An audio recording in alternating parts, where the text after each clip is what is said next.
Hi പ്രിയമുള്ള സുഹൃത്തുക്കളെ, നമ്മുടെ പുലിയാർ കാസ്മിമാർക്ക് ഏതാണ്ട് സമാധാനമായി. എന്തായിരുന്നാലും 9-ൽ മൂക്കും എന്നായിരുന്നു അവര് പറഞ്ഞിരുന്നത്. ഞങ്ങൾക്ക് 21 വയസ്സ് വരെ മൂക്കാൻ വേണ്ടി കാത്തു നിൽക്കേണ്ടതില്ല. 6 വയസ്സ് മുതൽ 9 വയസ്സ് വരെയൊക്കെ ഞങ്ങളിൽ നല്ല മൂപ്പാണ് പെൺകുട്ടികൾക്ക്. ആ മൂപ്പ് പ്രത്യേകിച്ച് പ്രവാചകൻ പഠിപ്പിച്ചു തന്നതുകൂടിയാണ്. പ്രവാചകന് 53 വയസ്സുള്ള സമയത്ത് 6 വയസ്സുകാരിയെ കെട്ടുമ്പോൾ പ്രവാചകൻ ലോകത്തിന് സമ്മാനിച്ച ഏറ്റവും വലിയ മാനവികതയായിരുന്നു 6 വയസ്സിലെ മൂപ്പും 53 വയസ്സിലെ കാമവെറിയും. അതേതാണ്ട് ആളുകൾക്ക് കാര്യങ്ങൾ മനസ്സിലായി തുടങ്ങി എന്ന് കണ്ടപ്പോൾ ഇവര് ഒന്ന് അടങ്ങിയിരുന്നതാണ്. 6-ാം നൂറ്റാണ്ടിന്റെ ഗോത്രീയത ഈ ആധുനിക സമൂഹത്തോട് ഇനിയും ചെലവാകത്തില്ല എന്ന് ബോധ്യപ്പെട്ടെങ്കിലും ഇപ്പൊ ക്രമേണ ഉള്ളിലുള്ളതല്ലേ പുറത്തു വരൂ.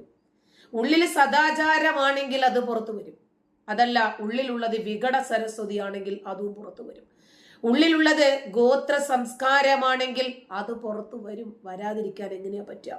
അപ്പോ ഇവർക്കിപ്പോഴും 6-ാം നൂറ്റാണ്ടിൽ നിന്ന് വണ്ടി കിട്ടാത്തവർ എന്ന് പറയുന്നതിനേക്കാൾ ഏറെ ഈ ആധുനിക ജനതയെ 6-ാം നൂറ്റാണ്ടിന്റെ തൊഴുത്തിലേക്ക് കൊണ്ടുവന്ന് കെട്ടാൻ പ്രയാസപ്പെടുന്ന ആളുകളാണ്.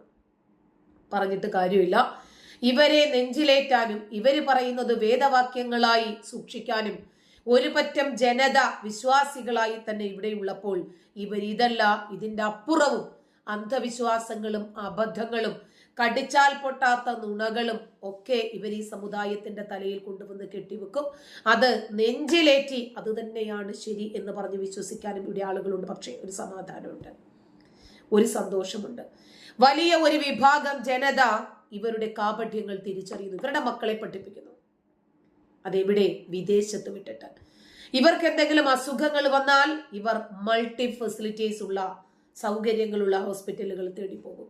അത് ഒരു പക്ഷേ ഇന്ത്യക്കകത്ത് തന്നെ ആയിരിക്കണമെന്ന് ഒരു നിർബന്ധവുമില്ല. ലോകത്തിന്റെ ഏത് നെറുകയിലായിരുന്നാലും ശരി, ഇവരുടെ അസുഖം ഇവരുടെ അസുഖം ഭേദപ്പെടുത്താൻ, ഇവരുടെ മക്കൾക്ക് വിദ്യാഭ്യാസത്തിന്, ഇവരുടെ മക്കൾക്ക് പൊതുരംഗത്ത് പ്രവർത്തിക്കാന്, ജോലി സാധ്യത, എല്ലാത്തിനും ഇവർ മതത്തെ തൽക്കാലം കണ്ടം വഴി അങ്ങോട്ട് ഓടിച്ചുവിടും.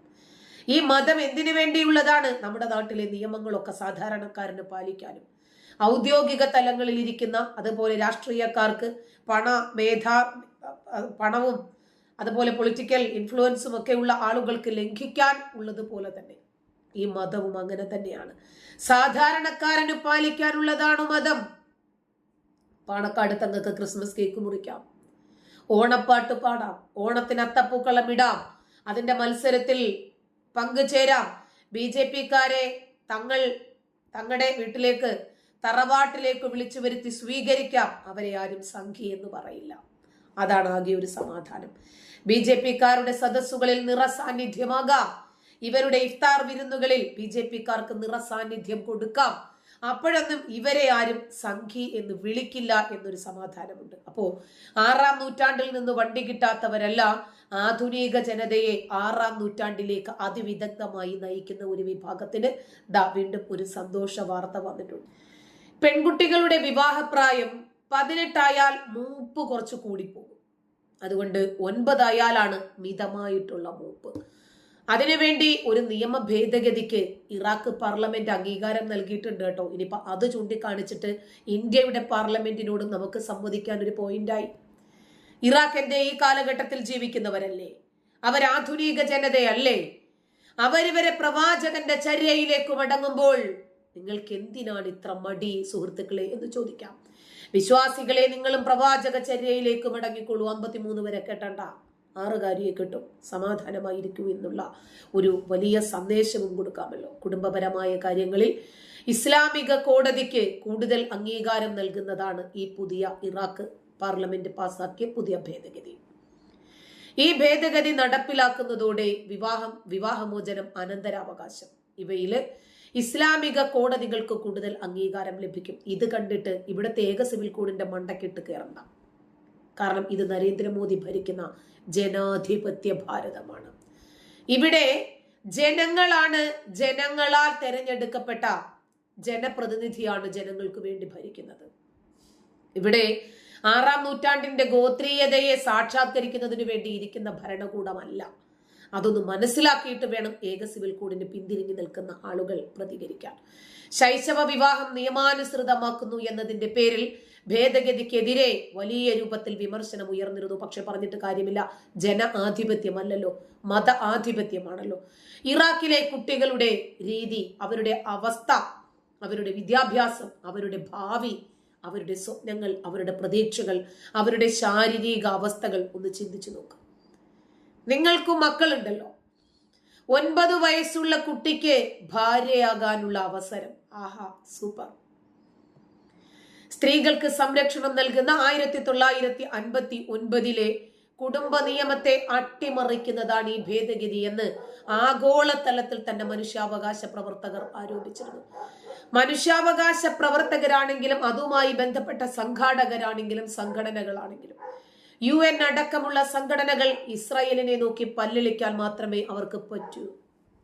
ഇറാഖിലെ ഈ നിയമ ഭേദഗതിക്കെതിരെ ശക്തമായിട്ടൊരു ആഗോള ക്യാമ്പയിൻ സംഘടിപ്പിക്കാൻ എന്തേ ഇവിടെ മനുഷ്യാവകാശ സംഘടനകളും UN-നും ഒന്നും കഴിയാത്തത് കൊണ്ടാണ്?